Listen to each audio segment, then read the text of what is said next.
Hello student, myself Dhananjay Chauhan. आज की class में हम डिस्कस करेंगे एनिमल हस्बेंड्री की कुछ ऐसे टॉपिक्स की जिनसे क्लास 11-12 में तो क्वेश्चन पूछे ही जाते हैं। इसके साथ एग्रीकल्चर में होने वाली विभिन्न प्रकार की जो प्रतियोगी परीक्षाएं होती है, कॉम्पिटिशन एग्जाम्स होती है, उनमें भी इनसे फ्रिक्वेंटली क्वेश्चन पूछे जाते हैं, कई बार क्वेश्चन पूछे जाते हैं। तो आज की क्लास में हम डिस्कस करेंगे।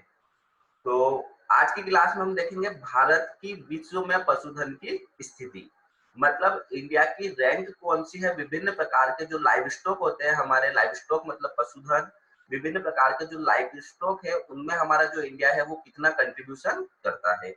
इसके बाद में हम देखेंगे मेजर इंस्टीट्यूट।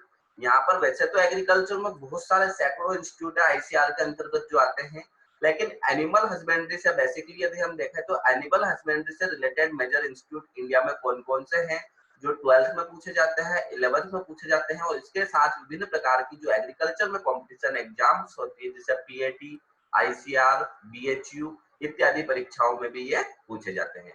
इसके बाद में जो हमारे डोमेस्टिक एनिमल्स है उनका हम जूलॉजिकल क्लासिफिकेशन देखेंगे। जो डोमेस्टिक एनिमल्स है उनका हम क्या देखेंगे, जूलॉजिकल क्लासिफिकेशन देखेंगे, अर्थात हम उनका जंतु जगत में वर्गीकरण करेंगे और उसमें हम मेजर 4 प्रकार के एनिमल्स, 5 प्रकार के एनिमल्स का क्लासिफिकेशन करेंगे, गाय, भैंस, भेड़, बकरी और सुअर का।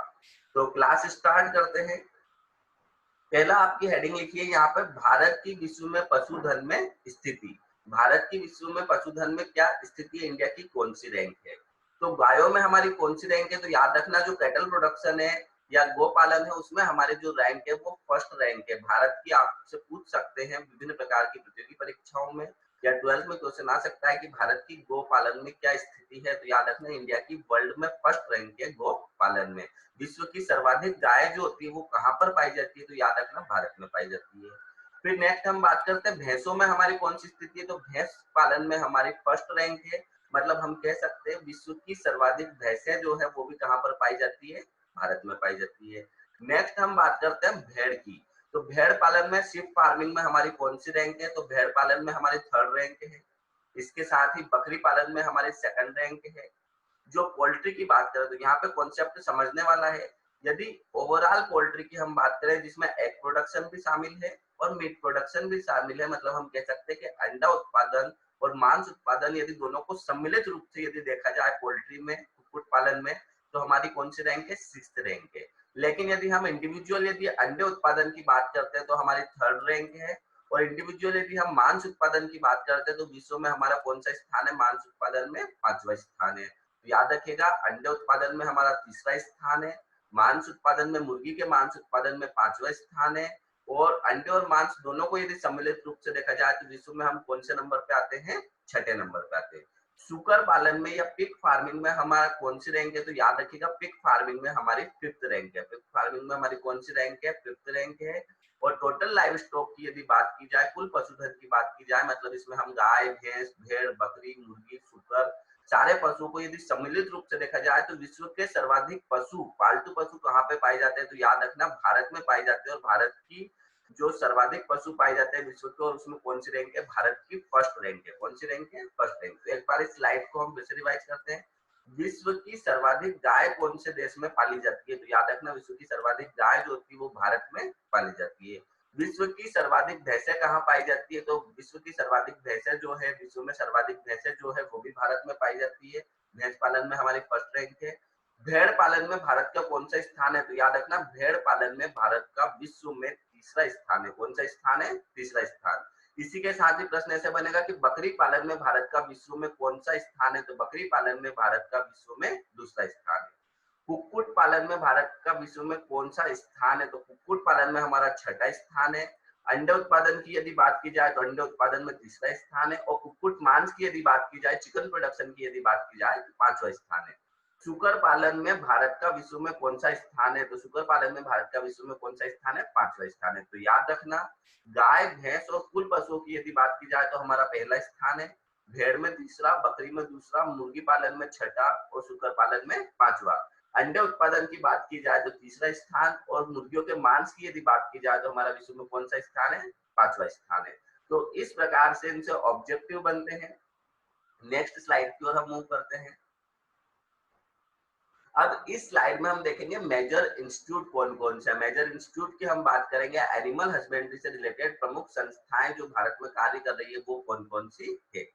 तो पहली जो है इसका शॉर्ट फॉर्म है, और ये इस साइड हम देखेंगे तो इसका फुल फॉर्म लिखा है IVRI। तो आपसे ऐसा बोल सकता है Indian veterinary research institute located at भारतीय पशु चिकित्सा अनुसंधान संस्थान कहाँ पर स्थित है, तो याद रखना इज्जत नगर बरेली उत्तर प्रदेश में स्थित है। तो IVRI का फुल फॉर्म क्या है, इंडियन मतलब भारतीय, वेटनरी मतलब पशु चिकित्सा, रिसर्च मतलब अनुसंधान, और इंस्टीट्यूट मतलब संस्थान। तो भारतीय पशु चिकित्सा अनुसंधान संस्थान कहाँ पर स्थित है, तो याद रखिएगा कहाँ पर स्थित है, ये इज्जत नगर बरेली उत्तर प्रदेश में स्थित है। यहाँ पर मैं बच्चों को एक चीज बताना चाहूंगा कि ये जो मेजर इंस्टीट्यूट है इनके नेम आप हिंदी में, तो जैसे हिंदी मीडियम के स्टूडेंट है तो हिंदी में तो याद करते हैं, लेकिन इनके जो नाम है, इनके जो फुल फॉर्म है वो आप इंग्लिश में भी याद कीजिए, क्योंकि पेपर में, हिंदी मीडियम के पेपर में भी इंग्लिश में पूछ लिए जाते हैं। फॉर एग्जांपल वो आपको IVRI लिख के दे देंगे, या ऐसा भी लिख कर दे सकते हैं कि इंडियन वेटनरी रिसर्च इंस्टीट्यूट कहाँ पर स्थित है। तो आपको हिंदी में तो याद है भारतीय पशु चिकित्सा अनुसंधान संस्थान, लेकिन उन्होंने इंग्लिश में पूछ लिया तो आप नहीं बता पाएंगे। तो जितने भी शॉर्ट फॉर्म और फुल फॉर्म है उनको आप हिंदी और इंग्लिश दोनों में याद कीजिए। तो इंडियन वेटनरी रिसर्च इंस्टीट्यूट भारतीय पशु चिकित्सा अनुसंधान संस्थान कहाँ पर स्थित है, तो इज्जत नगर बरेली उत्तर प्रदेश में स्थित है। यह संस्थान पशुओं में विभिन्न प्रकार के होने वाले रोगों के ऊपर रिसर्च करता है, उनका वैक्सीन बनाता है और उनके ऊपर ये कार्य करता है। नेक्स्ट हम बात करते हैं NDRI की। NDRI कई बार पूछा गया, फ्रिक्वेंटली आस्क्ड क्वेश्चन है, इसको आप वेरी वेरी इंपॉर्टेंट मान सकते हैं। और इसका फुल फॉर्म है N for national, D for dairy, R for research और I फॉर इंस्टीट्यूट। तो हम कह सकते हैं नेशनल डेयरी रिसर्च इंस्टीट्यूट। ये कहाँ पर स्थित है, तो ये है करनाल हरियाणा में। कहाँ पर स्थित है national dairy research institute, Karnal Haryana में। नेशनल मतलब राष्ट्रीय, डेयरी मतलब डेयरी, रिसर्च मतलब अनुसंधान और इंस्टीट्यूट मतलब संस्थान। तो राष्ट्रीय डेयरी अनुसंधान संस्थान कहाँ पर स्थित है, तो करनाल हरियाणा में है। NDRI national dairy research institute. यहाँ पर क्या किया जाता है, पशुओं की जो विभिन्न प्रकार की नस्लें होती है, ब्रीड्स होती है एनिमल्स की, उनके ऊपर अनुसंधान किया जाता है, रिसर्च किया जाता है। इसके अलावा डेयरी में जो लेटेस्ट टेक्नोलॉजी होती है उनके ऊपर भी इसमें कार्य किया जाता है। कहाँ पर किया जाता है, नेशनल डेयरी रिसर्च इंस्टीट्यूट में। कहाँ पर स्थित है, करनाल हरियाणा में। नेक्स्ट हम बात करते हैं डेयरी से रिलेटेड एक और इंस्टीट्यूट है, नेशनल डेयरी डेवलपमेंट बोर्ड। इसका शॉर्ट फॉर्म है NDDB। National dairy development board कहाँ पर स्थित है, तो याद रखिएगा आनंद बड़ौदा गुजरात में। कहाँ पर स्थित है, ये आनंद बड़ौदा गुजरात में। आपसे पूछ ले नेशनल डेयरी डेवलपमेंट बोर्ड कहाँ पर स्थित है, तो आनंद बड़ौदा गुजरात में। हिंदी में से कहते हैं नेशनल मतलब राष्ट्रीय, डेयरी डेवलपमेंट मतलब विकास और बोर्ड मतलब मंडल। राष्ट्रीय डेयरी विकास मंडल कहाँ पर स्थित है, तो याद रखिएगा आनंद बड़ौदा गुजरात में। तो हमने देखा IVRI Indian veterinary research institute कहाँ पे, तो ये इज्जत नगर बरेली उत्तर प्रदेश में। NDRI national dairy research institute कहाँ पर है, ये करनाल हरियाणा में है। और NDDB की बात करें, नेशनल डेयरी डेवलपमेंट बोर्ड, ये कहाँ पे है, तो ये आनंद बड़ौदा गुजरात में। बच्चे जो होते हैं वो NDRI और NDDB में कंफ्यूज होते हैं, और ये दोनों ही एग्जाम में पूछे जाते हैं। तो याद रखना NDRI जो है रिसर्च इंस्टीट्यूट जो है वो तो है करनाल हरियाणा में, और जो डेवलपमेंट बोर्ड है डेयरी का वो कहाँ पे, आनंद बड़ौदा गुजरात में। नेक्स्ट हम बात करते हैं IDC का फुल फॉर्म है इंडियन डेयरी कॉर्पोरेशन। इंडियन मतलब भारतीय, डेयरी कॉर्पोरेशन मतलब निगम। भारतीय डेयरी निगम कहाँ पर स्थित है, तो भारतीय डेयरी निगम कहाँ पर स्थित है, तो याद रखिएगा आनंद बड़ौदा गुजरात में। तो आनंद बड़ौदा गुजरात में दो इंस्टीट्यूट हो गए, एक तो नेशनल डेयरी डेवलपमेंट बोर्ड हो गया NDDB हो गया, और दूसरा हो गया इंडियन डेयरी कॉर्पोरेशन अर्थात IDC हो गया। तो हमने देखा इंडियन वेटनरी रिसर्च इंस्टीट्यूट कहाँ पे, तो इज्जत नगर बरेली यूपी में। NDRI national dairy research institute कहाँ पर है, तो ये है करनाल हरियाणा में। NDDB national dairy development board कहाँ पे है, तो ये है आनंद बड़ौदा गुजरात में। और IDC इंडियन डेयरी कॉर्पोरेशन कहाँ पे है, तो ये भी आनंद बड़ौदा गुजरात में। नेक्स्ट हम बात करेंगे IGFRI। ये भी कई परीक्षाओं में पूछा गया, IGFRI का फुल फॉर्म क्या है, तो I for Indian, G for grassland. Grassland मतलब क्या होता है, जो पशुओं को चराने का एक चारागाह होता है, स्थान होता है, उसको हम बोलते हैं ग्रासलैंड। फोडर मतलब चारा, रिसर्च मतलब अनुसंधान। अब जहां पे भी रिसर्च आया आप समझ जाइएगा अनुसंधान होगा इसका मतलब, जहां पे भी आया इसका मतलब समझ लीजिएगा इंस्टीट्यूट या इंडियन होगा, है ना। और जहां पे भी N आए मतलब आप समझ जाइएगा इसका मतलब क्या होगा, नेशनल। और जहां पर C आए तो आप समझ जाइएगा कि इसका मतलब होगा सेंट्रल। तो हम बात करते हैं IGFRI Indian grassland and fodder research institute. ये कहाँ पर है, तो भारतीय चारागाह एवं चारा अनुसंधान संस्थान। तो आप याद रखिएगा ये है झांसी उत्तर प्रदेश में। कहाँ पर है ये, झांसी उत्तर प्रदेश में। आपसे पूछ ले भारतीय चारागाह एवं चारा अनुसंधान संस्थान कहाँ पर स्थित है, तो ये कहाँ पर स्थित है, ये झांसी उत्तर प्रदेश में स्थित है। तो यहाँ पर क्या किया जाता है, जो विभिन्न प्रकार की चारों की किस्म होती है उनके विकास के ऊपर बल दिया जाता है, जैसे बरसीम, रिचका, लूसर्न, मक्का की जरी, ज्वार की जरी, उनके ऊपर अनुसंधान किया जाता है। और चारागाह मतलब जो पशु को चराने का एक बड़ा स्थान जो होता है उसको हम बोलते हैं चारागाह, उसके ऊपर भी शोध कार्य किया जाता है। तो इस स्लाइड में हमने पढ़ा आईवीआरआई का फुल फॉर्म क्या है, तो इंडियन वेटनरी रिसर्च इंस्टीट्यूट। और इंडियन वेटनरी रिसर्च इंस्टीट्यूट कहाँ पर स्थित है, तो यह है इज्जतनगर बरेली उत्तर प्रदेश में। एनडीआरआई का फुल फॉर्म क्या है, national dairy research institute. National dairy research institute कहाँ पर स्थित है, तो यह है करनाल हरियाणा में। नेक्स्ट हमने देखा NDDB, national dairy development board, ये कहाँ पर स्थित है, तो ये है आनंद बड़ौदा गुजरात में। नेक्स्ट हम बात करते हैं आईडीसी अर्थात इंडियन डेयरी कॉर्पोरेशन, ये भी कहाँ पर है, आनंद बड़ौदा गुजरात में। नेक्स्ट हम बात करते हैं आईजीएफआरआई की, Indian grassland and fodder research institute, तो ये कहाँ पर स्थित है, ये है झांसी उत्तर प्रदेश में। नेक्स्ट स्लाइड की ओर मूव करते हैं। नेक्स्ट आता है CIRB। अब सी का मतलब यहाँ पर क्या होगा, सेंट्रल, आई का मतलब institute for research on buffalo. अब इसको एक तो वो CIRB करके लिख सकता है कि लिख सकता हो CBRI, मतलब सेंट्रल बफेलो रिसर्च इंस्टीट्यूट। मतलब भारत में कहाँ पर भैंसों के ऊपर रिसर्च की जाती है, भैंसों के ऊपर शोध किया जाता है, तो वो है भैंसों का जो अनुसंधान संस्थान है वो है हिसार हरियाणा में। इसे हिंदी में बोलेंगे केंद्रीय भैंस अनुसंधान संस्थान। तो ये कहाँ पर स्थित है, हिसार हरियाणा में। तो हम बोल सकते हैं central institute for research on buffalo located at Hisar Haryana. CIRB का आप फुल फॉर्म याद रखना, central institute for research on buffalo. भैंसों के ऊपर अनुसंधान का जो कार्य किया जाता है वो कहाँ पे किया जाता है, तो वो किया जाता है हिसार हरियाणा में। इसको CBRI भी लिख सकते हैं। CBRI का फुल फॉर्म बिल्कुल सीधा होगा, सेंट्रल बफेलो रिसर्च इंस्टीट्यूट, और ये कहाँ पे, हिसार हरियाणा में। नेक्स्ट हम मूव करते हैं CIRG, C for central, I for institute for research on goat, G for goat, मतलब बकरियों के ऊपर भारत में कहाँ पर अनुसंधान किया जाता है, तो वो किया जाता है परा मथुरा उत्तर प्रदेश में। कहाँ पर किया जाता है, परा मथुरा उत्तर प्रदेश में। तो हम बोल सकते हैं केंद्रीय बकरी अनुसंधान संस्थान कहाँ पर स्थित है, तो बकरियों का जो अनुसंधान संस्थान है वो कहाँ पर स्थित है, तो आप याद रखेगा परा मथुरा उत्तर प्रदेश में। बकरियों का जो अनुसंधान संस्थान है वो कहाँ पर स्थित है, तो परा मथुरा उत्तर प्रदेश में। इसे CGRI भी लिख सकते हैं, सेंट्रल गोट रिसर्च इंस्टीट्यूट। कहाँ पे है ये, तो परा मथुरा उत्तर प्रदेश में। नेक्स्ट हम बात करते हैं CSWRI, C for central, S for sheep and W for wool, R for research और I फॉर इंस्टीट्यूट। सीप मतलब होता है भेड़ और वूल मतलब होता है ऊन। मतलब भारत में कहाँ पर भेड़ों के ऊपर शोध कार्य किया जाता है और उसके साथ भेड़ों से प्राप्त होने वाली ऊन पर शोध कार्य किया जाता है, तो वो किया जाता है राजस्थान में। भेड़ पालन सबसे अधिक कहाँ पे होता है, राजस्थान में होता है। तो इसका जो शोध संस्थान होगा, रिसर्च इंस्टीट्यूट होगा, वो भी कहाँ पर लोकेटेड होगा, राजस्थान में ही लोकेटेड होगा। तो हम बोल सकते हैं central sheep and wool research institute, ये कहाँ पर स्थित है, तो central sheep and wool research institute कहाँ पे स्थित है, तो ये है अंबिकानगर राजस्थान में।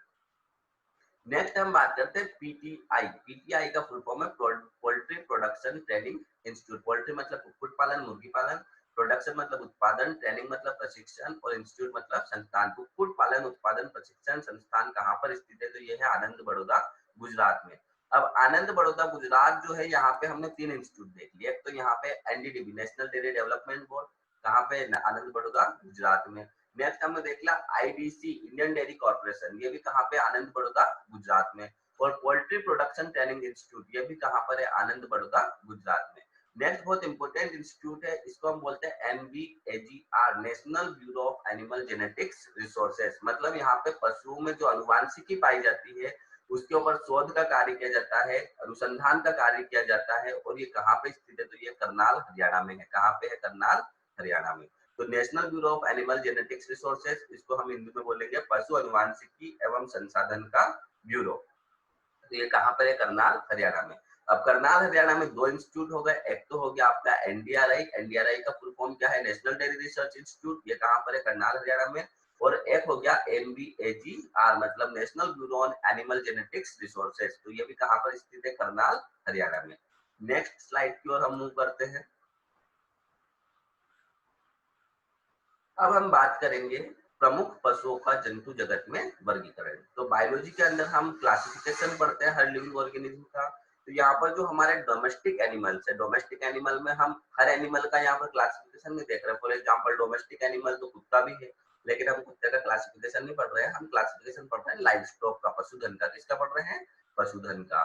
तो इसमें जो मेजर जो एनिमल आएंगे जिनका हम क्लासिफिकेशन या वर्गीकरण पढ़ रहे हैं बायोलॉजी के अंतर्गत, तो वो कौन कौन से एनिमल आएंगे? तो इसमें आएगी गाय, भैंस, भेड़ और बकरी। गाय, भैंस, भेड़ और बकरी। तो हम बोल सकते हैं cow, buffalo, sheep, goat and swine. Cow मतलब गाय, बफेलो मतलब भैंस, शीप मतलब भेड़, गोट मतलब बकरी और स्वाइन मतलब सुकर या सुअर, है ना। तो जगत की बात करें तो जितने भी जीव जंतु है ना, किंगडम की यदि हम बात करें तो जितने भी जीव जंतु है संसार में, है ना, पौधों को छोड़कर जो जंतु है उनका जो किंगडम है वो कौन सा किंगडम है? तो सब जंतु जगत में आते हैं, सबका किंगडम जो है वो कौन सा है? एनिमलिया। मतलब जितने भी एनिमल्स है सब कौन से जगत में आते हैं, कौन से किंगडम में आते हैं? एनिमलिया में। एनिमलिया के अंतर्गत कौन से फिल्म में आते हैं या किस संघ में आते हैं? तो याद रखना जो गाय, भैंस, भेड़, बकरी और सुअर, इन सबका संघ जो है वो है कोर्डेटा। कोर्डेटा मतलब क्या होता है? कोर्डेटा मतलब होता है रीढ़ की हड्डी वाले। मतलब इनमें क्या पाई जाती है? बैकबोन पाई जाती है, या हम कह सकते हैं कि इनमें क्या पाई जाती है? रीढ़ की हड्डी पाई जाती है। तो इनका फिल्म हो गया कोर्डेटा। कोर्डेटा में कौन से जीव आते हैं? तो कोर्डेटा में वह जीव आते हैं जिनमें रीढ़ की हड्डी पाई जाती है। फॉर एग्जाम्पल हम देखें गाय, गाय में रीढ़ की हड्डी पाई जाती है। बफेलो, बफेलो में रीढ़ की हड्डी पाई जाती है। भेड़, भेड़ में रीढ़ की हड्डी पाई जाती है। गोट या बकरी, बकरी में भी रीढ़ की हड्डी पाई जाती है। स्वाइन, स्वाइन मतलब सुअर या पिग, पिग में भी रीढ़ की हड्डी पाई जाती है। मैं आपसे एक क्वेश्चन करता हूँ, मनुष्य जो होता है, ह्यूमन जो होता है, उसमें रीढ़ की हड्डी पाई जाती है? बिल्कुल पाई जाती है। तो क्या हमारा फिल्म भी कोर्डेटा हो सकता है? तो हमारा फिल्म जो है वो भी क्या है? कोर्डेटा है, क्योंकि हमें भी क्या पाई जाती है? रीढ़ की हड्डी पाई जाती है। अब कोर्डेटा की हम यदि क्लास की बात करें तो कोर्डेटा की जो क्लास आती है वो कौन सी आती है? तो याद रखना कोर्डेटा की जो क्लास आती है वो आती है मैमेलिया। मैमेलिया का मतलब होता है कि इनमें मैमेलरी ग्लैंड्स पाई जाती है या स्तन ग्रंथियां पाई जाती है। मतलब ये अपने शिशुओं को क्या पिलाते हैं? दूध पिलाते हैं। जो नवजात शिशु होते हैं, न्यूबॉर्न होते हैं, उनको ये क्या करते हैं? मिल्क फीड करवाते हैं। तो वे सभी जीव जिनमें स्तन ग्रंथियां पाई जाती है, मैमेलरी ग्लैंड्स पाई जाती है, वो सब कौन सी क्लास में आते हैं? तो वो सब क्लास मैमेलिया में आते हैं। और ये अपने शिशुओं को, न्यूबॉर्न जो होते हैं, उनको क्या करते हैं? स्तनपान या दूध ये पिलाते हैं। तो गाय जो है वो भी अपने शिशु को दूध पिलाती है, तो ये मेमेलिया होगी। इसके बाद में बफेलो भी अपने न्यूबॉर्न को मिल्क फीड करवाती है, तो ये भी मेमेलिया होगी। सीप या भेड़ की हम बात करें तो ये भी अपने नवजात शिशु को क्या पिलाती है? दूध पिलाती है, तो ये भी क्या होगी? मेमेलिया। इसी प्रकार से हम ग्वाड और स्वाइन की बात करें तो ये भी अपने नवजात को क्या पिलाते हैं? दूध पिलाते हैं, तो ये भी क्या होगा? मेमेलिया होगा। मैं पूछूंगा आपसे कि ह्यूमन जो होता है, मनुष्य होता है, उसे हम मेमेलिया में रख सकते हैं क्या? बिल्कुल रख सकते हैं, क्योंकि जो ह्यूमन होता है, मनुष्य होता है, वो भी क्या करता है? अपने नवजात शिशु को क्या करता है? दूध पिलाता है। इसके बाद में हम ऑर्डर की बात करें तो ऑर्डर की यदि हम बात करें तो ऑर्डर है गाय, भैंस, भेड़, बकरी और सुकर का आर्टिडेक्टिला। आर्टिडेक्टिला मतलब क्या होता है कि इनके पैरों में खुर पाए जाते हैं। खुर पाए जाते हैं। खुर, आपने गाय के खुर देखे होंगे, पैरों में जो एक जूते जैसी रचना होती है काली कलर की, उसको हम क्या कहते हैं? खुर। और खुर में भी ऑर्टिडेक्टिला में कौन से पशु आएंगे? जिनमें समखुर होते हैं। समखुर मतलब हम कह सकते हैं कि इनके खुर जो होते हैं वो दो भागों में बटे होते हैं। जैसे आपने गाय के यदि खुर देखे होंगे, उसके हूफ देखे होंगे, खुर को इंग्लिश में कहते हैं हूफ और प्लूरल फॉर्म है हूफ। तो यदि हम गाय के खुर देखें तो उसका खुर जो होगा आगे से दो भागों में बटा होगा। इसी प्रकार से भैंस, भेड़, बकरी और सुकर का भी जो खुर होगा वो आगे से दो भागों में बटा होगा। लेकिन यदि हम घोड़े की बात करें तो घोड़े में भी खुर तो पाया जाता है, लेकिन वो इवन नहीं होता। इवन मतलब उसका खुर जो होता है वो दो भागों में बटा हुआ नहीं होता, वो एक सिंगल खुर होता है। उस प्रकार के एनिमल को हम बोलते हैं ऑड खुर। तो गाय, भैंस, भेड़, बकरी के सभी के खुर दो भागों में बटे होते हैं। और जितने भी ऐसे एनिमल जिनमें खुर पाए जाते हैं और खुरों में भी विशेषता ये कि दो भागों में बटे होते हैं, तो उनको हम क्या बोलते हैं? आर्टिडेक्टिला, वो ऑर्डर के अंतर्गत आते हैं। तो फिर से देखते हैं, गाय, भैंस, भेड़, बकरी और सुकर का जो किंगडम है वो कौन सा है? एनिमलिया है। फिलम की यदि बात करें तो वो कौन सा है? कॉर्डेटा है। यदि हम क्लास की बात करें तो इन सबकी क्लास कौन सी है? तो मैमेलिया है। और ऑर्डर या गण की हम बात करें तो वो कौन सा है? तो वो है आर्टिडेक्टिला। अब नेक्स्ट, अब यहाँ तक तो गाय, भैंस, भेड़, बकरी में सब चीज कॉमन रहेगी। सबका जो फिल्म किंगडम है वो है एनिमेलिया, सबका संघ या फिल्म जो है वो है कॉर्डेटा, सबकी क्लास जो है वो है मैमेलिया। मतलब आपको अलग अलग याद करने की जरूरत नहीं है। सबका ऑर्डर या गण जो है वो कौन सा है? ऑर्टिडेक्टिला। कौन कौन से एनिमल का? गाय, भैंस, भेड़, बकरी और सुकर। नेक्स्ट स्लाइड की ओर हम मूव करते हैं। फैमिली की बात करें तो यहाँ पे दो प्रकार की फैमिली हम पढ़ेंगे। एक तो हमारे पास में आएगी बोवाइडी, जो गाय का परिवार है वो कौन सा है? बोवाइडी, है ना। और एक जो फैमिली आएगी वो आएगी हमारी सुई। तो गाय, भैंस, भेड़ और बकरी, 4 पशु आ गए इसमें। गाय, भैंस, भेड़ और बकरी, काऊ, बफेलो, शीप एंड गोट। इन सबकी जो फैमिली है वो कौन सी है? बोविडी है। कौन सी है? बोविडी। गाय, भैंस, भेड़ और बकरी की जो फैमिली है वो कौन सी है? बोविडी। बोविडी मतलब ये कि इनमें सींग पाए जाते हैं। क्या पाए जाते हैं? इनमें सींग। और सींग भी किस प्रकार के होंगे? खोखले, है ना। तो इनमें सींग पाए जाते हैं। तो गाय, भैंस, भेड़, बकरी, इनमें सींग पाए जाते हैं, तो इनकी फैमिली कौन सी है? बोविडी।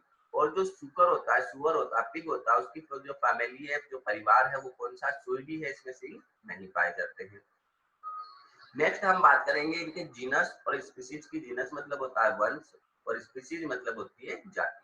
तो हमें पता है जो साइंटिफिक नेम होता है वो 2 भागों में होता है ना।